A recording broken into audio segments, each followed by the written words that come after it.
परिवार की ओर ध्यान दें, जिनके बच्चे हैं वो ध्यान दें, ताकि आप जो आपके अंदर है उनमें डाल सके। अगर आप अपने बच्चों में अच्छी चीजें नहीं डाल रहे हो तो शैतान गलत तो डालेगा। ऐसा नहीं हो सकता कि जमीन खाली हो, ना बच्चा सही है ना गलत, ऐसा नहीं हो सकता। या तो वो सही की तैयारी कर रहा है या गलत की तैयारी कर रहा है।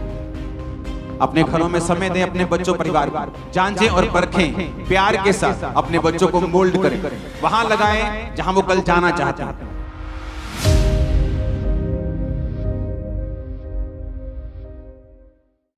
पहला राजाओं उसका 1 बाब उसकी 5 आयत में लिखा, तब हगीत का पुत्र ओतनिया अपना सिर ऊंचा करके कहने लगा, मैं राजा बनूंगा। अतः उसने रथ और सवार और अपने आगे आगे दौड़ने को 50 पुरुष रख लिए, और उसके पिता ने जन्म से लेकर उसे कभी यह कहकर उदास न किए था कि तूने ऐसा क्यों किया। वह बहुत रूपवान था और अबशालोम के बाद उसका जन्म हुआ था। होता क्या है, जब आप सेवकाई के साथ परमेश्वर के चर्च भवन में जुड़े हुए हैं तो आपको पूरा वचन सुनना पड़ेगा। उससे क्या होगा, आपकी स्पिरिचुअल लाइफ जो है वो कभी भी कमजोर नहीं रहेगी, और वो वचन आपको फीड करता रहेगा। जितने जिम जाते हैं, मैं उनसे क्वेश्चन करना चाहता हूं, क्या आप हफ्ते में 1 दिन जिम जाकर बॉडी बना सकते हैं? आप हफ्ते में 1 दिन खाकर जिंदा रह सकते हैं? हाँ, जिंदा रह सकते हैं, पर क्या हेल्दी रह सकते हैं? नहीं। कभी आप 15 रोटी खा लें एकदम से, फिर 2 दिन कुछ नहीं खाएं, फिर उसके बाद 3-4 दिन बाद फिर 20 रोटी खा लें, आप जिंदा रह सकते हैं, कैलोरी काउंट को पूरा कर सकते हैं, लेकिन हेल्दी नहीं रह सकते। इसलिए बाइबल में लिखा, प्रभु ने कहा मेरी रोज की रोटी मुझे रोज दे। अब एक चीज जो मैं आपको वचन से बताऊंगा वो आपके लिए है। इसमें लिखा है कि दाऊद का बेटा ओतनिया सिर ऊंचा करके कहने लगा, मैं राजा बनूंगा। लेकिन दाऊद का बेटा ओतनिया ये बात जानता था कि वो राजा बनने के लिए परमेश्वर की विल नहीं है, मर्जी नहीं है। वो शरीर से उठा, शरीर की ताकत के द्वारा, स्किल के द्वारा, अपने टैलेंट के द्वारा वो काम करना चाहता था। और बाइबल कहती है उसने आगे 50 पुरुष रख लिए, गुंडों की तरह बिहेव करने लगा। रथ रख लिए, सवार रख लिए, दगड़ दगड़ दगड़ दगड़ आता था, पता था ओतनिया आया, ओतनिया आया। उसने बड़ा एक अपना ऑरा क्रिएट करना चाहा, लेकिन वचन कहता है ना बल से ना शक्ति से, उसकी आत्मा के द्वारा। और बाइबल कहती है उसके पिता ने उसे जन्म से लेकर कभी उदास नहीं किया था। मैं बहुत से पेरेंट्स को जानता हूं जो अपने बच्चों को डांटते नहीं। मैं बहुत से पेरेंट्स को जानता हूं जो अपने बच्चों को कुछ नहीं कहते। दाऊद की जिंदगी में अगर आप देखेंगे तो फाइनेंशियली वो सक्सेसफुल था। क्यों? उसे बोना आता था, उसे जीतना आता था। 66 लड़ाइयां लड़के भी वो हारा नहीं, हमेशा जीता। उसका रीजन ये था कि वो पवित्र आत्मा के सीक्रेट को जानता था कि जब वो पवित्र आत्मा के साथ रहेगा तो हर बार नई लड़ाई में पवित्र आत्मा उसे नई स्ट्रेटजी देता था, इसलिए वो कभी हारता नहीं था। आज एक देश अगर रूस और मान लो अमेरिका लड़ पड़े तो 40 साल पीछे चले जाएंगे, लेकिन दाऊद अपनी जिंदगी में 66 लड़ाइयां लड़के भी फाइनेंशियली कभी कमजोर नहीं हुआ और हमेशा जीतता रहा और बरकत पाता रहा। उसका रीजन था पवित्र आत्मा उसके साथ था। इसलिए जब उसने पाप किया तो परमेश्वर ने उसे सजा दी और उसने कहा, प्रभु अपने पवित्र आत्मा को मुझसे कभी अलग ना कर, क्योंकि वो दाऊद जानता था कि उसकी जीत का जो सीक्रेट है वो पवित्र आत्मा है। अपने हाथों को उठाओ, बोलो, परमेश्वर तेरे वचन आज मेरे कानों को खोल दें। ऊंची आवाज में प्रार्थना करो फिर से।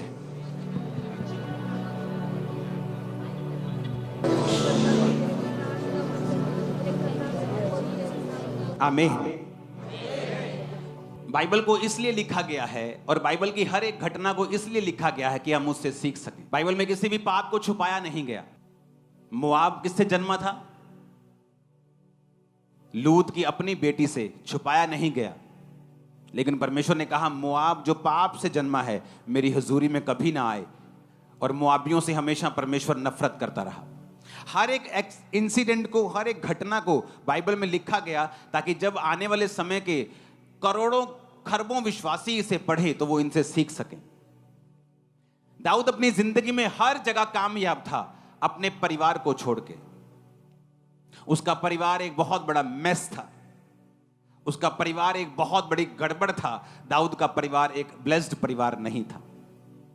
उसका रीजन था दाऊद का बैतशेबा के साथ पाप करना, हित्ती उरिया को मरवाना, और उसके बाद परमेश्वर का श्राप उसके परिवार के ऊपर आया कि तूने किसी का परिवार खराब किया है, अब तेरा परिवार भी खराब होगा। तूने किसी के परिवार के ऊपर तलवार चलाई है, आज अब से तेरे परिवार के ऊपर भी तलवार चलाई जाएगी। और बाइबल कहती है दाऊद का बड़ा बेटा अबशालोम उसकी अपनी ही टीम के द्वारा खत्म कर दिया गया, क्योंकि उनकी लड़ाई हुई, आपस में बड़ा युद्ध हुआ। और ओदनिया जो फिर दाऊद का दूसरा बेटा था, चौथा बेटा था, वो फिर कहने लगा अब मैं राजा बनूंगा। और बाइबल कहती है दाऊद की एक नेचर के बारे में कि दाऊद ने बचपन से लेके उसको जवानी तक कभी उदास नहीं किया था। ये रीजन था उसका बेलगाम होने का। आज कुछ माएं बच्चों को कुछ नहीं कहती, नहीं जी बच्चा है, पहले बच्चा है कुछ नहीं कहती, नहीं जी जवान हो गया कुछ करना लगे, फिर जवानी में कुछ नहीं कहती, फिर जब बड़ा हो जाता हाथ से निकल जाता फिर वैसे नहीं कुछ कह पाती। पहले अपनी बेटी के पाप को छुपाती रहती, जब पाप सांप सपोला बड़ा होके अजगर बन जाता है और उनको भी निगल लेता है फिर रोती हैं। आपके पास आज पावर है कि आप दूसरे के घर को खराब कर सकते हो, लेकिन वेट करो आपका भी समय फिर आएगा। आज आपके पास पावर है, आप किसी के पास चोरी कर सकते हो, इंतजार करो तुम्हारा भी समय आएगा जब तुम्हारी चीजें भी चुराई जाएंगी और तुम रोगे कि हो ये क्यों हो गया, ये कैसे हो गया, क्योंकि तुमने भी चुराया था जब तुम किसी ड्यूटी पर थे। तो जब चुराते हैं तो तब आवाज नहीं आती, लेकिन जब न्याय होने वाला होता है, जब न्याय होता है तब मालूम होता है कि मेरे साथ वो सब कुछ हो रहा है जो मैंने बोया था, वही मेरे परिवार के साथ हो रहा है जो मैंने दूसरे के साथ किया, वही मेरे साथ हो रहा है जो मैंने अपने बॉस के साथ किया। इसलिए बाइबल कहती है दिया करो तो तुम्हें भी दिया जाएगा, जो कुछ तुम बोओगे वो तो कुछ तुम काटोगे, तुम ज्यादा बोओगे ज्यादा काटोगे। अब तुम देखो तुमने ज्यादा कांटे बोने हैं या ज्यादा फल बोने हैं या ज्यादा गेहूं बोना है, वो तुम देखो तुमने क्या बोना है। आपको ये नहीं मालूम आपके बच्चों के दोस्त कौन हैं, आप एक अच्छे पेरेंट्स नहीं हैं। आपको नहीं पता आपके बच्चों के दोस्त कौन हैं, आप एक अच्छे माता पिता नहीं। आपको नहीं पता आपके बेटी की सहेली कौन है, वो किस परिवार से है, वो क्या करते हैं, वो कैसे बात करती है, क्या उसका चरित्र है, आप एक अच्छी मां नहीं हैं। आपके बच्चे जिन जिन के भी कांटेक्ट में आते हैं, आप उन सब के साथ आपका कांटेक्ट होना चाहिए। वो चाहे छोटे बच्चे हों चाहे बड़े बच्चे हों, चाहे गरीब हों चाहे अमीर हों, कोई फर्क नहीं पड़ता, किसी भी जात के हों कोई फर्क नहीं पड़ता, किसी भी रंग के हों कोई फर्क नहीं पड़ता, लेकिन उनका स्वभाव क्या है, उनके माता पिता का स्वभाव क्या है, वो किस स्वभाव से जीते हैं, ये फर्क पड़ता है। दाऊद ने अपने बच्चों का ध्यान नहीं दिया, कुछ नहीं कहा उनको, और यही कारण था कि फिर ओदनिया मारा गया। क्यों? क्योंकि जब वो खड़ा हुआ तो परमेश्वर की इच्छा सुलेमान को राजा बनाने की थी, तो परमेश्वर ने सुलेमान को राजा बनाया। जब सुलेमान राजा बना तो ओदनिया को मरना पड़ा आने वाले कुछ हफ्तों के अंदर अंदर, क्योंकि वो परमेश्वर का प्लान नहीं था। लेकिन ओदनिया अपने शरीर से, अपनी ताकत से, कोई भी बच्चा फैमिली में बड़ा काम नहीं कर सकता। 50 लोग रख लो, रथ सवार रख लो, लेकिन छोटी छोटी गलतियां उसने की और बाप ने कुछ नहीं कहा। बंदे का, बच्चे का हियाव बढ़ता है, मैंने ये गलत काम किया, मेरी मम्मी ने कुछ नहीं कहा, मैंने ये गलत काम किया, मेरे बाप ने कुछ नहीं कहा, फिर थोड़ा और गलत काम, एक पैग लगा के आया, मां कहती चलो छट्टो, चलो छट्टो छट्टो, चलो कोई गल नहीं। बच्चा कहता अच्छा एक पैग में कुछ नहीं कहा, फिर अगली बार 2 पैग लगा के आता। जब बेटी बोलती नहीं नहीं मम्मी मेरे दोस्त है, बस कल्ला दोस्त ही है, चल कोई गल नहीं, फिर धीरे धीरे वो दोस्त कुछ और हो जाता है, फिर कुछ और हो जाता है। जो सांप उत्पत्ति में सांप था, प्रकाशित वाक्य में अजगर बन चुका है। जब आप अपने बच्चों की छोटी कमियों को दूर नहीं करते, चाहे वो छोटा सा झूठ हो, आपका बच्चा चाहे डर में बोल रहा है या अनजाने में बोल रहा है या उसे सच झूठ के बारे में पता नहीं है, उसे समझाओ, क्योंकि आज छोटा झूठ कल का बड़ा ब्लंडर बन जाएगा और आपको मालूम भी नहीं होगा। आज की छोटी गंदी आदत कल की बड़े कैसे बदल जाएगी आपको मालूम भी नहीं होगा। आज की छोटी छोटी गालियां कल के कैसे कलेश में बदल जाएंगी आपको मालूम भी नहीं होगा। दाऊद के अंदर यह बुरी आदत थी, इसलिए दाऊद का परिवार एक ब्लेस्ड परिवार नहीं था। उसमें लड़ाइयां थी, झगड़े थे, कारण पाप भी था और कारण यह भी था कि दाऊद अपने बच्चों को डांटता नहीं था। अब्राहम को परमेश्वर कहता है ये मेरा दोस्त है, अब्राहम मेरा दोस्त है, पता है क्यों? परमेश्वर कहता है इसलिए ये मेरा दोस्त है क्योंकि मैं जानता हूं कि अब्राहम अपने बाद अपने परिवार को भी मुझ में चलने की आज्ञा देगा। कैसे? जो मर गया वो कैसे आज्ञा दे सकता है? वो दे सकता है मरने के बाद आज्ञा, लेकिन अगर आपकी विल होती है ना, वसीयत कि इसहाक के नाम अब्राहम की वसीयत, जब जब इसहाक परमेश्वर में चलेगा और चलता रहेगा मेरी संपत्ति का हकदार होगा। जिस दिन ये यहोवा को छोड़ देगा इसको भूखे नंगे कोई निकाल देना घर से। वो इतना सख्त था। उसने छोटे होते से इसहाक को चलाया था। जब इसहाक जवान हुआ तो उसका बाप नहीं भेजता था, वो अपने आप मैदान में ध्यान करने के लिए परमेश्वर के वचन का जाता था, इसलिए वो आशीषित था। उसे अपने युद्ध जीतने आते थे, सरकारों से भी अमीर था, गवर्नमेंट से भी अमीर था, राजाओं से अमीर था। राजा लोग उससे जेलसी करते थे क्योंकि उसने अपने बाप से सीखा था। अपने परिवार की ओर ध्यान दें, जिनके बच्चे हैं वो ध्यान दें। वो बच्चे आपके अपने नहीं, मैं आपको बता रहा हूं, वो एक ऐसी सोल्स हैं, एक ऐसी आत्माएं हैं जो खास तौर पे परमेश्वर ने आपको दी हैं पालने के लिए, उनको तैयार करने के लिए। जिस तरह आत्मिक बच्चे परमेश्वर ने दिए हैं आपको, वो भी बच्चे परमेश्वर ने दिए हैं ताकि आप जो आपके अंदर है उनमें डाल सके, ताकि जो आप कर रहे हैं कल को वो कर सके। आप सोए रहे और आपके अंदर जो है आप ना डाल सके तो कोई तो डाल ही देगा उनके अंदर। जमीन खाली तो रहेगी नहीं, या तो गेहूं उगाएगी या फिर भांग या ऊंट कटारे उगाएगी। अब आप देख लो क्या उगाना है, अब कुछ तो उगेगा। अगर आप अपने बच्चों में अच्छी चीजें नहीं डाल रहे हो तो शैतान गलत तो डालेगा, कुछ तो अंदर जाएगा, या गलत जाएगा या सही जाएगा। ऐसा नहीं हो सकता कि जमीन खाली हो ना बच्चा सही या ना गलत, ऐसा नहीं हो सकता। या तो वो सही की तैयारी कर रहा है या गलत की तैयारी कर रहा है। अपने घरों में समय दें, अपने बच्चों परिवार को, बैठें, बात करें, उनके दोस्तों को, उनकी सहेलियों को देखें कौन है वो, किस तरह से वो बात करते हैं, जांचें और परखें। प्यार के साथ अपने बच्चों को मोल्ड करें, वहां लगाएं जहां वो कल जाना चाहते हैं। आपके जीवन की कमियां हैं, आप शराब पीते हैं, नशा करते हैं, छोड़ दें। बच्चों के सामने वो चीजें मत करें, वही चीजें करें जो आप चाहते हैं आपके बच्चे आपको फॉलो करें। आप ब्लेस्ड हैं यीशु मसीह के नाम में। अब मैं आता हूं आज के वचन के ऊपर। आप नोटिस करेंगे नीति वचन 23 उसकी 7 आयत, मत्ती 12 उसकी 34 आयत, निर्गमन 19 उसकी 5 आयत, यूहन्ना 20 उसकी 21 आयत, पहला पत्रस 2 उसकी 9 आयत। मैं फिर से बोलूंगा, आप नोट करेंगे। नीति वचन 23 उसकी 7 आयत, मत्ती 12 उसकी 34 आयत, 19:5 निर्गमन की 19 उसकी 5 आयत, यूहन्ना 20 उसकी 21 आयत, पहला पत्रस 2 उसकी 9 आयत। मैं पढ़ूंगा नीति वचन 23 उसकी 7 आयत को। क्योंकि जैसा वह अपने मन में विचार करता है वैसा वह आप है। For as he thinketh in his heart, so is he। Bible कहती है जैसा तुम अपने मन में विचार करते हो तुम वैसे ही हो। इसका मतलब यह है कि यह बहुत जरूरी है कि आपके मन का विचार क्या है, यानी आप अपने मन में अपने लिए क्या सोचते हैं कि आप कौन हैं।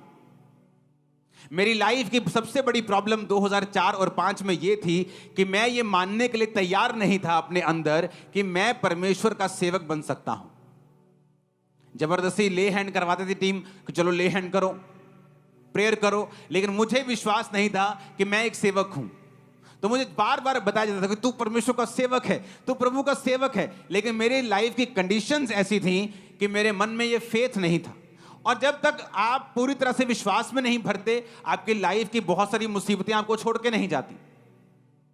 तो मुझे विश्वास दिलाया गया और मुझे बोला गया कि तुझे शीशे के सामने खड़ा होना पड़ेगा और रोज अंगीकार करना पड़ेगा कि तू प्रभु का महान दास है, तू प्रभु का सामर्थी दास। इस तरह से मैं बोला करता, मेरे मन में 1% भी विश्वास नहीं था कि जो मैं बोल रहा हूं ऐसा है भी कि नहीं भी।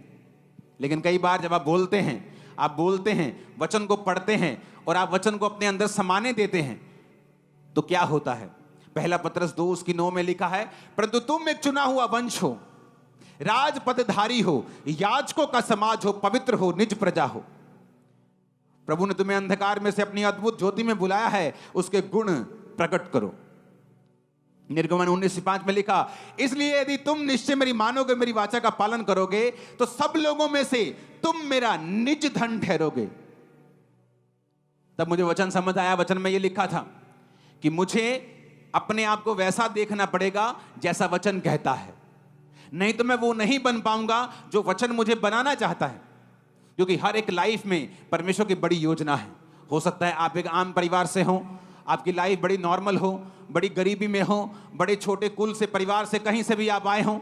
आपको लगता है जो वचन में लिखा हुआ है कि परमेश्वर कहता है, जमीन आसमान का मालिक, कि तुम मेरे निज धन हो, तुम चुना हुआ वंश हो, तुम लोगों में से अलग कर दिए गए हो, तुम याजकों का समाज हो, तुम राजा हो, तुम याजक हो, तुम लोग पवित्र हो, मैंने तुम्हें चुन लिया है। इतनी बड़ी बड़ी बातें जब बाइबल कहती तो कई बार जब लाइफ की सिचुएशन को देखा जाता है तो वो रियलिटी नहीं लगता। लेकिन अगर हमें रियलिटी पैदा करनी है, सच्चाई पैदा करनी है, आशीष पैदा करनी है, बड़ी बरकत अपनी जिंदगी में से पैदा करनी है, हमें सहमत होना पड़ेगा वचन के साथ, जो वचन कहता है। इसलिए बाइबल में लिखा है, जैसा तू अपने मन में विचार करता है वैसा ही तू है। फिर एक बदलाव का समय आया। वो बदलाव का समय था जब मुझे पता लग गया कि खुदावंद ने मुझे चुना है, एक बड़े काम के लिए चुना है। मेरे शब्द चेंज हुए।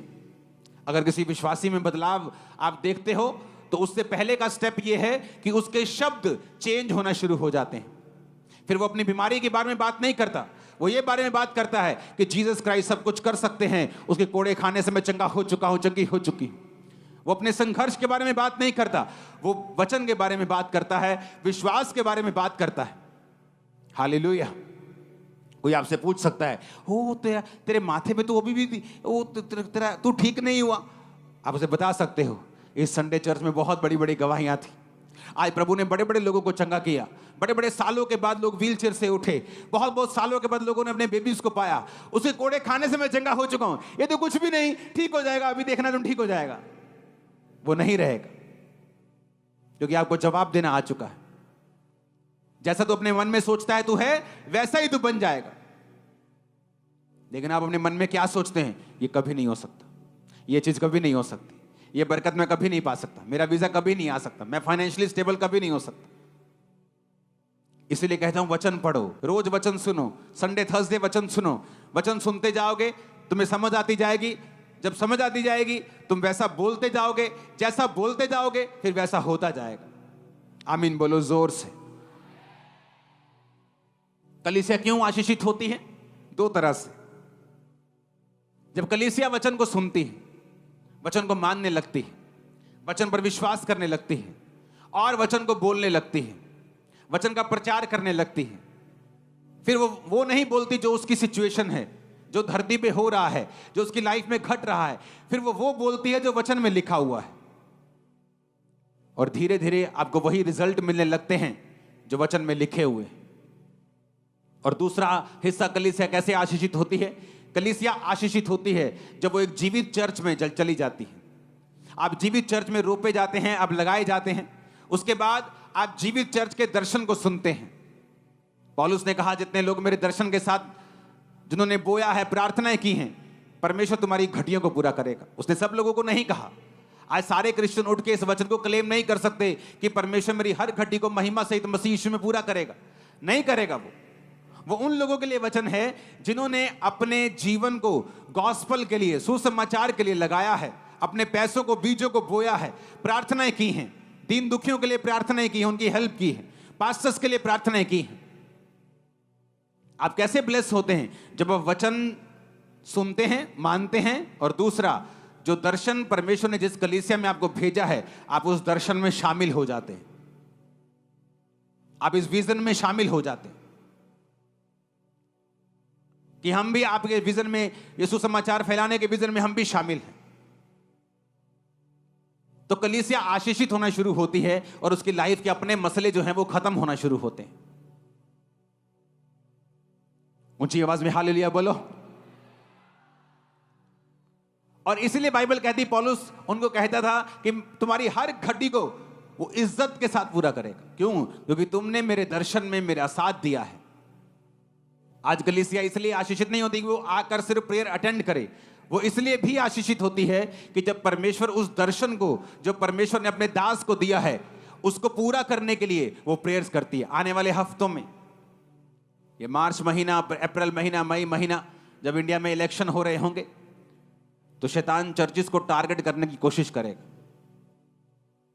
और जब आपको पहले से बताया जा रहा है, ये बात इसलिए नहीं बताई जा रही कि आप अब चुगलियां करें, अच्छा इतना, आपको इसलिए बताई जा रही है कि आप इसके लिए क्या करें, प्रेयर करें कि ऐसा ना हो, ऐसा ना हो, शैतान शर्मिंदा हो, उसकी योजनाएं नाश हो, उसकी प्लानिंग्स नाश हो।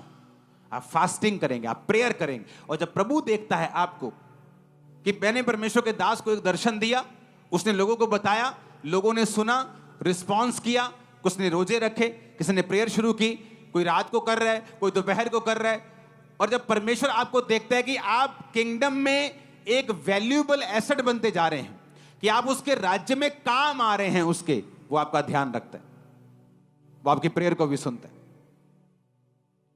लोगों को लगता है कि आंसुओं की प्रार्थना को परमेश्वर सुनता है, ये सरासर झूठ है। परमेश्वर आंसुओं की प्रेयर को नहीं सुनता, वो विश्वास की प्रेयर को सुनता है। ऐसे तो सब रोएं, लेडीज का काम ज्यादा आसान हो जाएगा, 2 मिनट में रोए, प्रभु से लिया, चल भी तू कितने मैं कितने, ते बंदे बेचारे सोचते रहने रोना कितना, उंगला दे दे के रोने की कोशिश कर, रोने से नहीं। जब बाइबल का वचन कहता है, हिजकिय्याह नबी को परमेश्वर ने कहा, मैंने तेरी प्रार्थना सुनी और तेरे आंसू, वो आंसुओं की बात नहीं कर रहा जो आप समझ रहे हैं, इमोशनल आंसू, वो फेथ था कि प्रभु मैं तेरे समान सीधा, तेरे सामने सीधा रहा हूं, मैंने ये कर्म किया है, मैंने मूर्ति पूजा नहीं की, मैंने गलत काम नहीं किए, मैंने दीन दुखियों की सहायता की है, मुझे छू। वो रो रहा था, प्रभु मैं सही हूं, मैं विश्वास के साथ मांग रहा हूं। परमेश्वर ने विश्वास को देखा, उसके पास्ट को देखा, उसके रिकॉर्ड को देखा। आज रिकॉर्ड क्या है? कितनी सिगरेट पी है, कितनी चैनी कैनी खाई है, कितने पैग लगाए हैं, कितनी ठगी की है। तो रिकॉर्ड मायने करता है, आंसू मायने नहीं करते। तो परमेश्वर के सामने जब आप परमेश्वर के सामने प्रेयर करते हैं कि परमेश्वर के दास ने बोला कि ऐसा ऐसा शैतान करने की कोशिश कर रहा है, खासकर पंजाब की बड़ी चर्चेस के ऊपर, तो हमें प्रेयर करनी है। तो आप आज रात से ही प्रेयर करेंगे, प्रभु शैतान की योजनाएं नाश हो। कोई व्यक्ति, कोई संस्था, किसी भी तरह का कोई व्यक्ति, सरकारी गैर सरकारी, कोई अटैक ना कर सके, ये शर्मिंदा हो। तो परमेश्वर देखता है कि अच्छा ये व्यक्ति किंगडम में काम आया। जब आप फिर अपने लिए प्रेयर करेंगे, वो आपकी प्रेयर को सुनेगा भी, उत्तर भी देगा, आपको जल्दी देगा। मेरी लाइफ का एक्सपीरियंस है, जो लोग सेवा में हैं, पास्टर्स के काम आते हैं, प्रभु के काम आते हैं, उनकी प्रेयर्स और उनकी हीलिंग और डिलीवरेंस दूसरे लोगों से जल्दी होती है। मेरी लाइफ 20 साल का एक्सपीरियंस है, इसलिए कई केसेस ऐसे होते हैं काउंसलिंग में, जब मैं उनको देखता हूं कि उनकी लाइफ का कोई हल नहीं, मैं उनको बोलता हूं ओके, आप सेवा भी स्टार्ट करो और स्ट्रॉन्ग सेवा करो, डेडिकेट कर दो जीवन अपना चर्च को और सेवा करो। जब लाइफ में गोलियत आपके सामने हो तो भागना उपाय नहीं है, इसलिए दाऊद गोलियत की और भागा और एक फेंक के मारा उसके माथे पे। जितने बड़े से बड़े शैतान आपको दिख रहे हैं ना, एक वट्टे की मार है ये, एक वचन की मार है। धरती पर गिर जाएंगे धड़ समेत, धड़ाम करके आवाज आएगी, गला धड़ से बाहर होगा। आमीन ऊंचे वाला खड़कने वाला चाहिए।